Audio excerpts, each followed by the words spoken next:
America. Yesterday we had a good, fruitful discussion on education.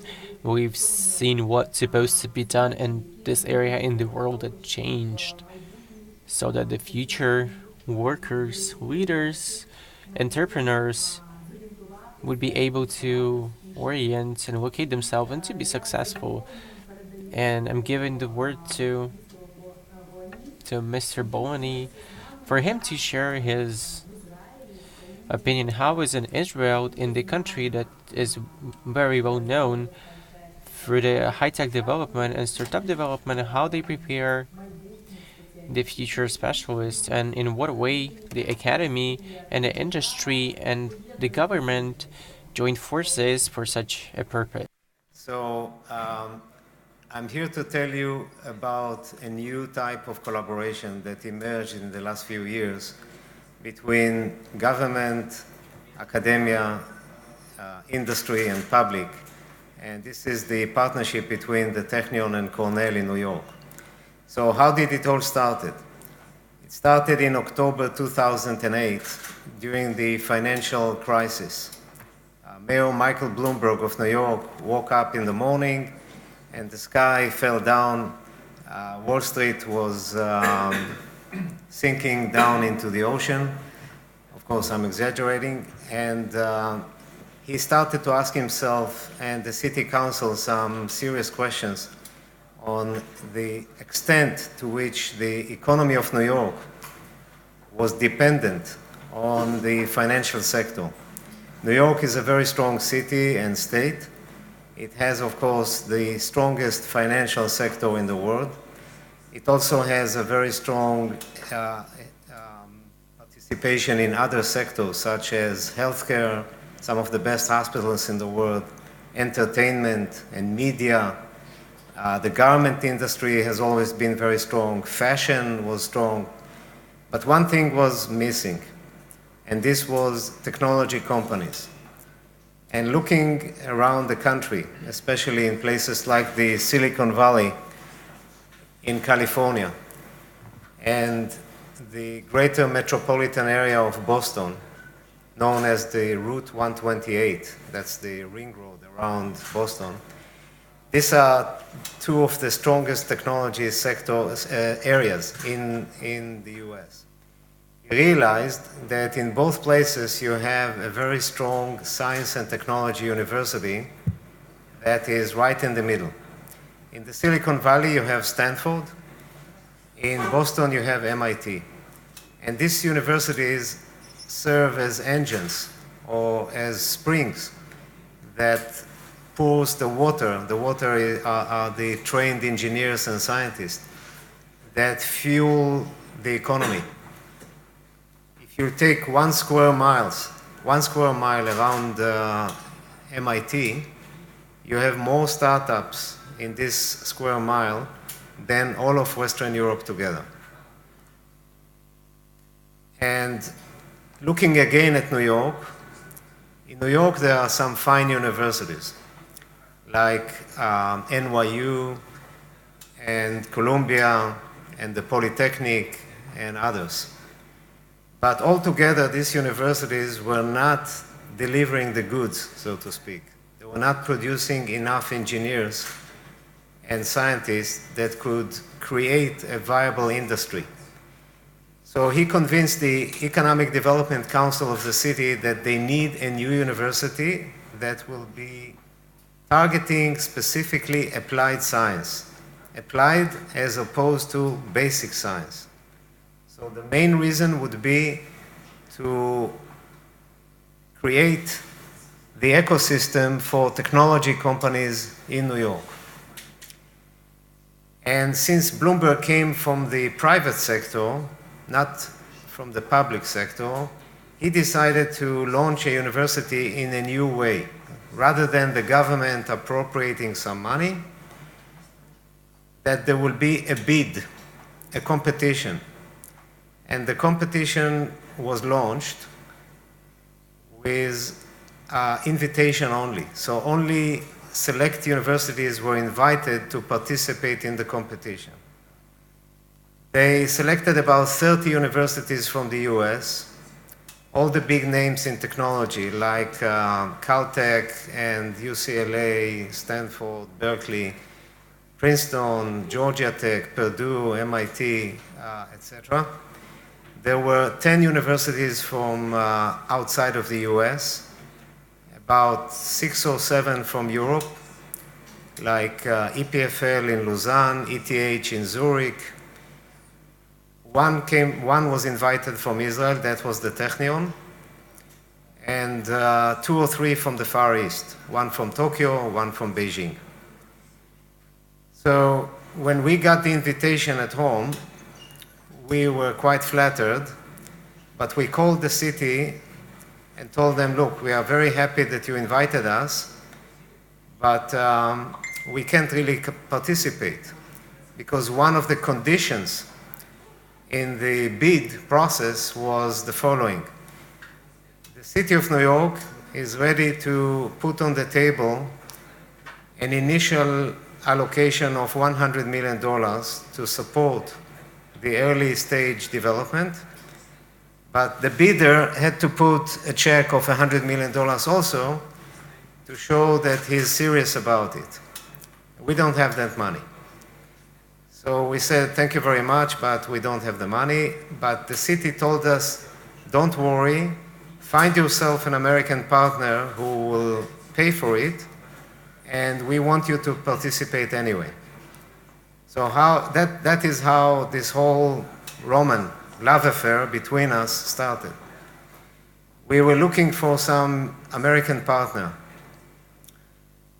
And I won't tell you all the details because Cornell was not our first choice. We spoke with 2 or 3 other universities until somebody came from out of nowhere, and he was the matchmaker. He connected us with Cornell.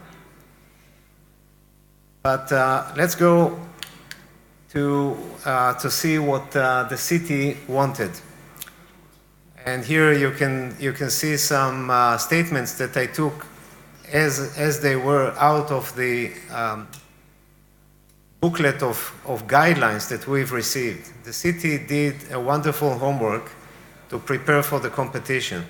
They prepared a book with a policy and strategy and guidelines for the competing universities to tell us what they expect from us. And one word that kept on coming was a game changer. They told us, don't present to us the model of the university that you are operating at home. Show us that you have tailored, that you have prepared a specific model of the university that fits what the city needs. And they told us what the city needs.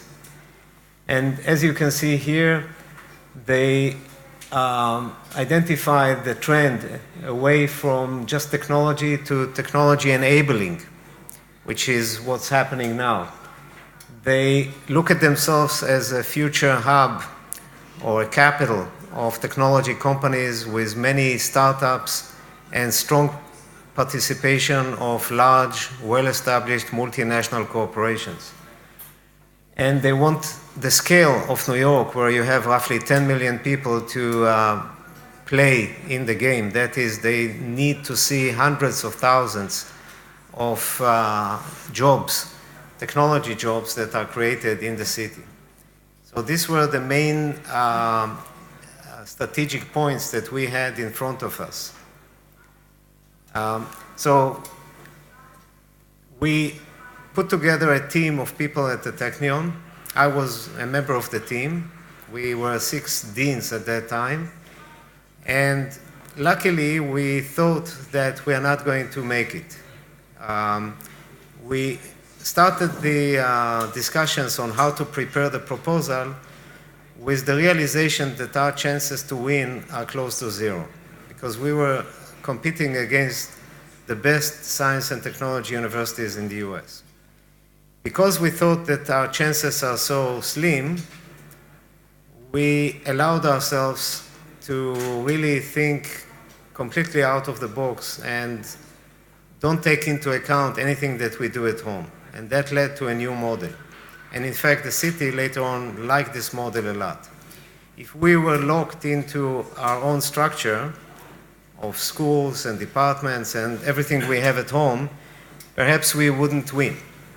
It was the fact that we, from the first day, the first moment of the planning, we went wild. We went into a completely new direction that was a big ticket for us to win this competition. So, what are the ingredients for this success? The first, I call it the thought leadership, starting with Mayor Bloomberg, who is really a unique individual and someone who took New York after 3 terms, totaling 12 years, way up from where it was to where it is currently located. And around him, he assembled a group of individuals in the Economic Development Council, people who mainly came from the private sector, not from the public sector. So the motivation they brought with them was all about economic growth, a free market, best utilization of resources, and not necessarily the type of thinking that characterizes the public sector, where it's more about social welfare and helping the poor, etc. And then it involves technology innovation.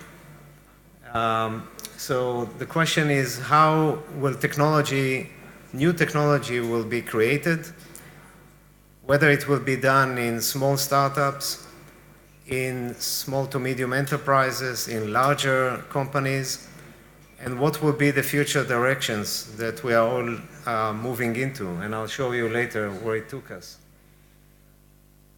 There is absolutely a need for a complete ecosystem of entrepreneurship to be around the city, and in our case, around the new university, in order for it to succeed.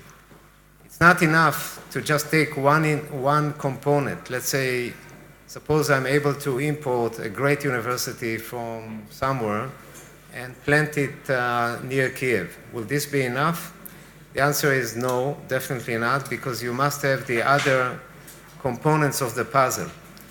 You must have, for example, the lawyers that specialize in patent protection and other legal elements of creating new companies.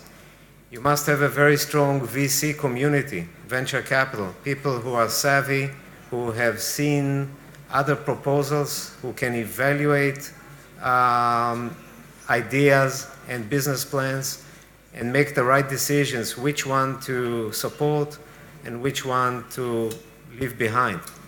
And it's not just the money. These VCs, if they are operating properly, they know what people to put on the boards of the new companies. Because it's not enough for the person who had the idea for the new product or service to lead the company.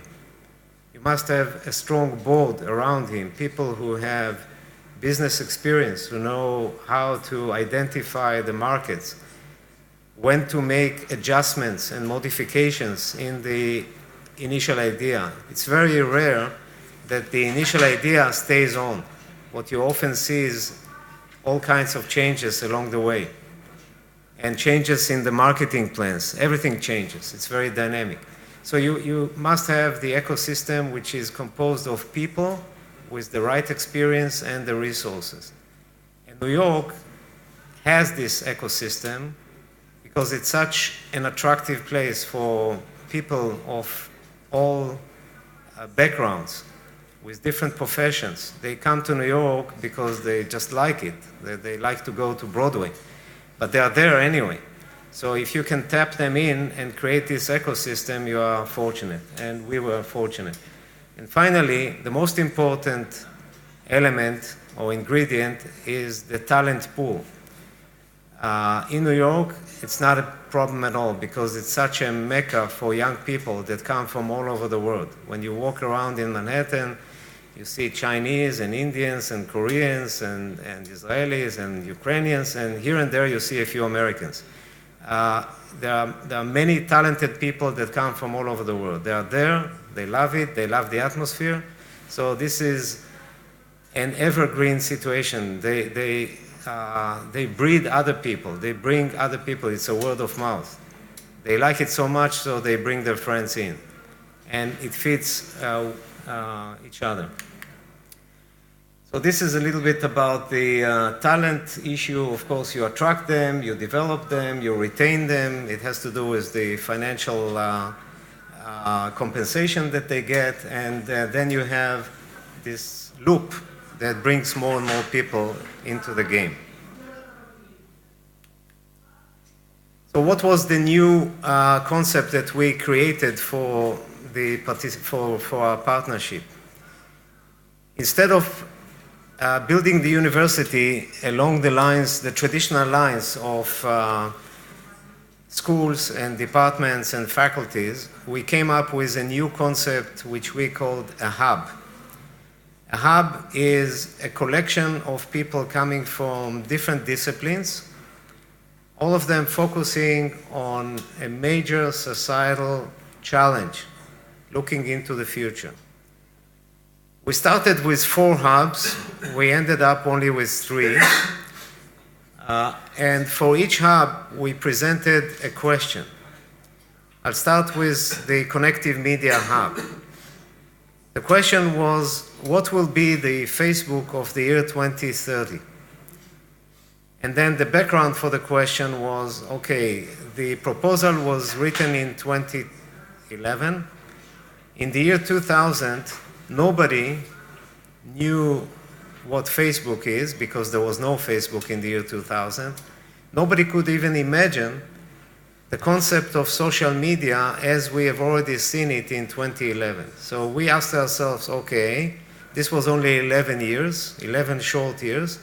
Let's think 19 years into the future and ask ourselves, how will people communicate between themselves in the year 2030? And to answer this question, you need to bring to the table experts from different backgrounds. You need people from technology, like computer scientists, data scientists, electrical engineering. You need psychologists, you need sociologists, you need people from other social studies. So it's really a very complex question. And each question here had a different timeline. The first question, as I said, was aimed at the year 2030. The second question had to do with the hub of healthier life, or we called it later health technologies, or in short, health tech. So we observe already in the year 2011 that there is a trend that takes healthcare outside of the hospitals, through the clinics, but also outside of the clinics, and more into the patient's home and onto the wearables that the patient is wearing. So instead of providing healthcare in the hospital where it's very expensive and you have all kinds of issues of viruses and infections and other difficulties, the tendency today is to bring the healthcare to the person itself. We'll see more and more people wearing devices like watches that will monitor the vital signals on a continuous basis. And I can tell you that at the Technion we have a family of devices that we have already created using nanotechnology that we can insert into the blood circulation system through the vein, or into the lungs by inhaling them, or into the guts by swallowing. And they stay in the body forever, and they roam around the body in Brownian motion in random fashion, and they do all kinds of diagnostics operations, and in some cases they also do some cleanup. Think about the robot that cleans your swimming pool. It goes around and around during the night, it cleans the swimming pool, the walls of the swimming pool. So in the future we'll have such devices. And the question was, how will healthcare be delivered in the year 2040? Because the clock speed for healthcare is a little slower than media, digital media. Then we asked a question about urban life, because demographers are telling us that by the year 2050, the vast majority of the world population will live in large metropolitan areas, like New York, like Shanghai and Beijing, Tokyo, etc., etc. People will continue to congregate into large metropolitan areas. So the question is, how will people move about? How will people do their shopping? How will they get their entertainment, etc.? How will people live in large metropolitan areas of 20, 30, or 50 million people that are living in close proximity with one another? I'll give you one example. It's the three-dimensional elevator. Today, if I'm in one of the towers on Park Avenue in New York, and I need to go across the street to a meeting in another building, I need to go out to the corridor to look for the elevator, to push a button. The elevator is just one dimension, vertical. It takes me down. I have to go out through the lobby. I have to cross the street. I have to enter the other building. I have to look for the elevator, etc. So we have some concepts on devices. These are autonomous devices, like little helicopters, where using your mobile, you say, okay, I'm in a certain location. My location is given by the coordinates, X, Y, and Z. So it's X1, Y1, and Z1. I need to be in 20 minutes in another point, X2, Y2, Z2. How will I get there? And a service like Uber will tell me, okay, in 3 minutes, there will be a flying device waiting for you in a certain dock. It could be on the same floor or some other floor, and this device will take you exactly to where you need to be. That's one little example of what we mean by life in an urban location in the year 2050. And again, to address such questions, you need a collection of people. You need people from civil engineering, from transportation engineering, from town planning and architecture, from computer science, etc. You need to build a collection of people. So this was the concept that we built for the city, and the city liked it very much. And now we have the 3 hubs already up and running, and I'll tell you in a minute how. But before that, let me go a little bit to the process, because yesterday I was here in one of the panels, and a lot of the discussion was what should the Ukraine do in order to establish itself as a stronger leader in education, in building new businesses, in encouraging people to become more entrepreneurs, etc. So in this example, I think there are many aspects that can be learned. One of them is that instead of dictating what should be the outcome, the city just laid on the table the challenge and expected the competitors, the bidders, to come up with their own ideas. So all this was cooked in our oven, not in the city's oven. They had a collection of proposals, and they selected what they thought was the best proposal. So I think this is a lesson not only here, but in many other places, that the public sector should be the one to set the goal or the objective, but then encourage other people to participate. And the encouragement here included industry, because the city approached some of the established organizations in New York and told them, we want you to participate. We'll give you some incentives. It's good for you, because this will create a flow of trained engineers and scientists that you will then be able to hire. They will help your own business. And sure enough, when we started, some companies decided to participate and help us. They also encouraged the public through the media to look at this new venture as an entity that will support and help them in many ways. So one of the issues was K to 12 education. K means kindergarten, from kindergarten to the end of high school, K to 12 education. And New York, like many other developed cities, suffers from a decline in education at the STEM subjects. STEM is science, technology, engineering, and mathematics. So the encouragement here was for the public to consider how the new university will be able to help educating their kids from the kindergarten all the way to high school. Because in order for these kids to later apply and be admitted to the university, they must be prepared. So the public came up with some proposals, and these proposals were later merged into what we do in New York. So the announcement that we won the competition came in 2012. We were very happy. The joint venture between us is unique because Technion brought to the table the spirit of how we encourage entrepreneurship in our own campus and the concepts of the hubs and what we shall do in this new university.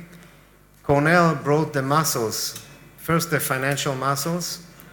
They made an initial commitment of $2 billion to build the campus. This is the most expensive campus anywhere in the world. I'll show you some pictures later. They have more than 25 Cornell alumni in the city of New York, 25,000. And some of these people are very, very influential. And all these people rallied up and committed to help as mentors, as coaches, as backers, as teachers. So this was a very strong element of support for Cornell.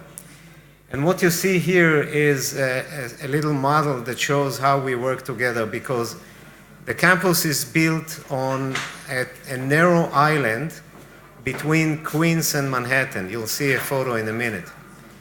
And the campus as a whole is called Cornell Tech.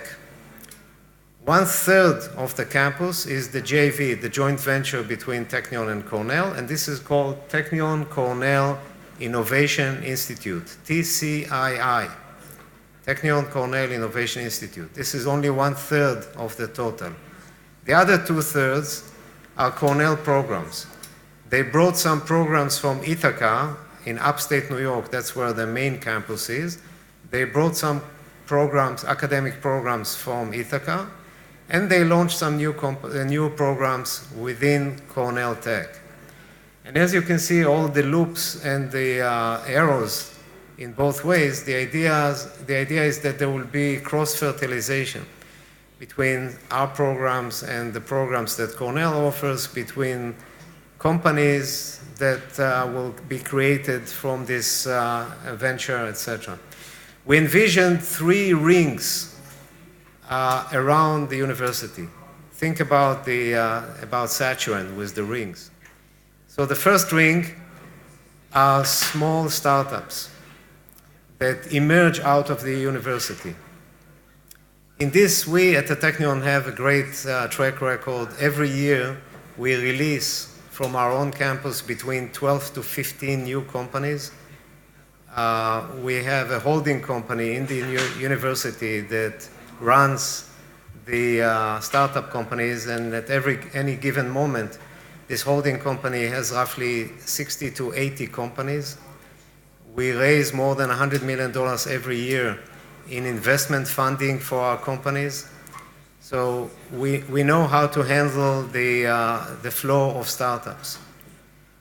Our graduates in Israel are creating roughly 100 new companies every year. 100 new companies every year are graduates. So that's the first ring. The second ring are small to medium enterprises, a few hundred employees. And the third ring are the large multinational corporations. Some of them already exist in New York and others will come in. So the first multinational to jump on the bandwagon was Google. The chairman of Google, Mr. Eric Schmidt, decided immediately after the announcement came to give us some free space on the Google building in Manhattan. They have a giant building on 8th Avenue and 15th Street with some 15,000 people working there. So he gave us 80,000 square feet of free real estate, prime real estate in Manhattan for 5 years, no charge. This is a gift worth about $12 million. And indeed, from 2012 until this year, we were working out of the Google building. The second company that came in were Verizon. Verizon is the largest communication company in North America and one of the largest in the world. And they gave Cornell Tech $50 million to build a small building for executive education as a gift. And then came AOL, America Online, and they gave us a few $1 million to do some research on connective media. So this was a great participation by the industry. Then Mayor Bloomberg was able to harness in more elements of the government. Usually, in order to launch a new educational program in New York, the bureaucracy, it takes you a few years. It took us 2 months to approve and get accreditation for our master's programs in the new hubs. And this was a great achievement by the city to convince the educational department of the state of New York, in Albany, New York, outside of the city, to give us the accreditation. And then there were issues of the building itself, of the campus. In New York, like any advanced country, you have property rights and you have the rights of the citizens to object to any development. And sure enough, there were citizens that objected to how tall the buildings will be, etc. All kinds of issues came up. So the city ran a succession of public hearings where the public was invited to come in and express their opinions, and those people that had objections could express their objections. And then the process, including all the legal elements, took place very, very quickly. And here is the press conference where Michael Bloomberg is announcing the winning team. The winning team are the two universities. What you see from the right is David Scorton, who was the president of Cornell, with the red tie. Next to him is the president of the Technion, Peretz Lavi, Michael Bloomberg, and the couple on the left are Erwin and John Jacobs. Mr. Jacobs is the founder of Qualcomm. Qualcomm is, again, a giant multinational corporation in communications. And Mr. Jacobs decided to give the two universities a major gift of about $150 million to serve as an operational budget for the joint venture. So now it is called the Jacobs Institute, after Mr. Jacobs, for his wonderful gift. This was in 2012. And here is how the campus looks like. What you see is Roosevelt Island. The bridge is connecting into the 59th Street in Manhattan. You see the white building there is the United Nations Plaza. Some of you may have visited there as tourists. And all the southern part of the island is now the new campus. It's 13 acres. The city gave us the 13 acres on 100-year lease for $1, which is not a bad real estate deal.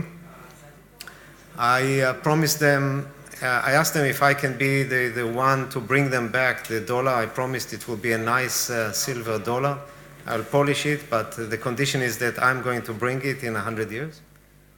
On the tip of the island, southern tip, there is a nice monument for President Franklin D. Roosevelt. And that's the reason the whole island is called Roosevelt.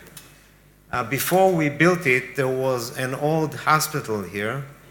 The hospital was used more than 100 years ago for infectious diseases. In the old times, when there was somebody diagnosed with infectious disease, the city wanted to take him out of the city, dump him or her someplace, forget about him. So they built a hospital on the island. And we had to clear the hospital. And for this, we used the allocation, the $100 million that the city gave us, in order to clear the hospital and redo the infrastructure of the island and start building those buildings. What you see listed on the left are some of the ambitious economic growth indicators that the city is looking forward to get from this endeavor. And I can share with you just one statistics that I got from the comptroller of the state of New York. When we started this activity in March 2012, when we entered the Google building, there were 500 software companies listed in the greater metropolitan area of New York. 4 years later, in May 2016, when the comptroller came to visit me in Haifa, there were more than 1,000 software companies in New York, so the number doubled, and more than 200 of them were run by Israelis, mostly Technion graduates. So we now have about 20% of the market share in this growing market, which may become the counterpart for the Silicon Valley in the US. They like to use this joke that there is a Silicon Valley in the west and there is a Silicon Alley on the east because of the narrow streets in New York. Mr. Golany, we just have 3 minutes left, and Okay. I know that we have a video, and I want to ask the audience if we want to have 1-2 questions to Professor, or we want to see the video. We just can't tell what is this video about, and The video, I'm going to skip the rest, but I think it's nice that you will see the video, which was taken exactly 1 month ago in Roosevelt Island during the inauguration. So let's see part of the video, and then if you want, I'll be very happy to answer some questions. So this is September 12th this year, the inauguration, the formal inauguration. To resume our program, please welcome to the stage the president of the Technion Israel Institute of Technology, Peretz Levi.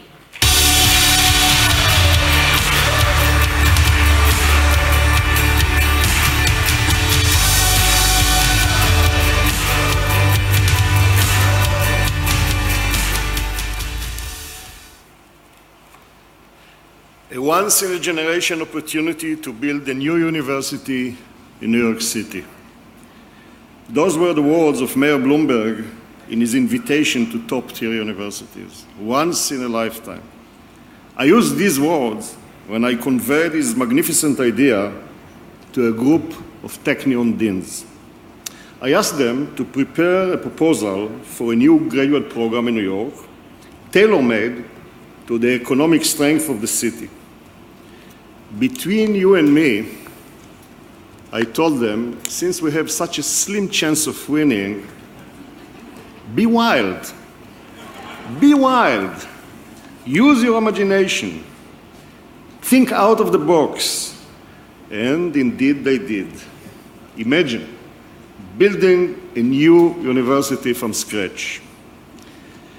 The former and current presidents of Cornell, Professor David Scorton, who couldn't be with us today, unfortunately, and Professor Marta Pollack, and myself are eternally grateful to you, Mayor Michael Bloomberg, for giving us this incredible chance to fulfill every university president's fantasy. This opportunity could not have come at a better time.